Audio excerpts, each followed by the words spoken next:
There are 3 fuel tanks on the Boeing 777, 2 main wing tanks and the center tank. In the refueling process, the main tanks of the aircraft are filled before the center tank. The center tank, depending on the flight requirements, can be empty with some unusable fuel, or having fuel less than the full capacity, or completely filled. There are 78 fuel probes inside the tanks that help calculate the fuel quantity available on the aircraft. The main tanks can carry 31,000 kilograms of fuel each.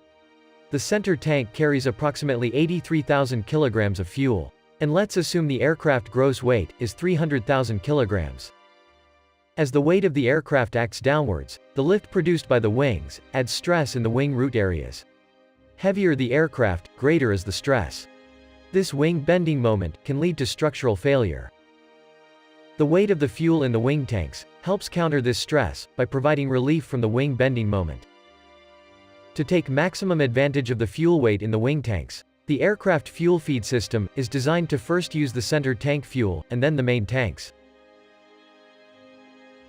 As this decreases the weight of the aircraft and reduces the load on the wings. The weight of the wing tank fuel is still intact and continues to counter the bending stress. Once the center tank is empty, the engine fuel feed system starts using the main tank fuel. But having less fuel in the center tank can create a potential hazardous condition that came to light after the TWA Flight 800 mid-air fuel tank explosion. Let's understand what caused the center tank of the jumbo jet to explode. 3 conditions were necessary for the explosion to take place. First, oxygen in the tank to support combustion. Second, fuel vaporization. Fuel in its liquid form is not flammable, it needs to vaporize before it could ignite. And for the fuel to vaporize, it needs to reach its flash point of 38 degrees Celsius. Temperature in the fuel tank can never reach that level, due to ambient temperature conditions. But the heat generated by the air conditioning packs of the aircraft, located just below the fuel tank, caused the temperature to rise well beyond the flash point. Finally, the spark to ignite the fuel-air mixture.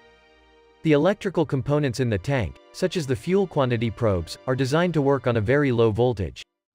This ensures any malfunction of the system does not create a spark inside the tank. But the wiring of the system outside the tank ran alongside other high-voltage system wires.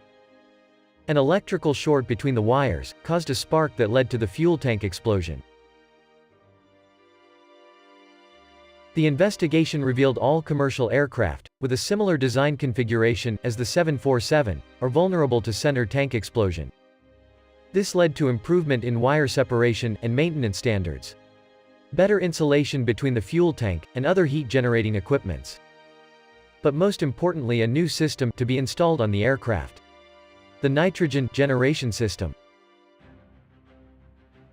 Any given volume of air is approximately 78% nitrogen, 21% oxygen, and 1% other gases. The NGS uses the left bleed supply to generate nitrogen.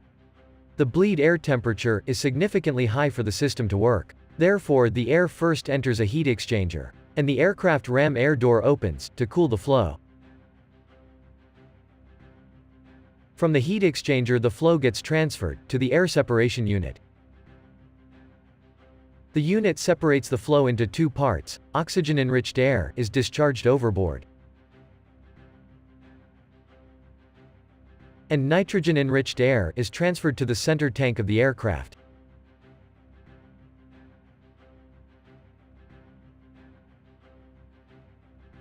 The NEA replaces the air within the tank, which vacates through the vent.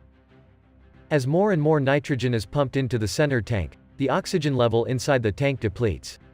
The system ensures the level of oxygen in the tank is below 12%.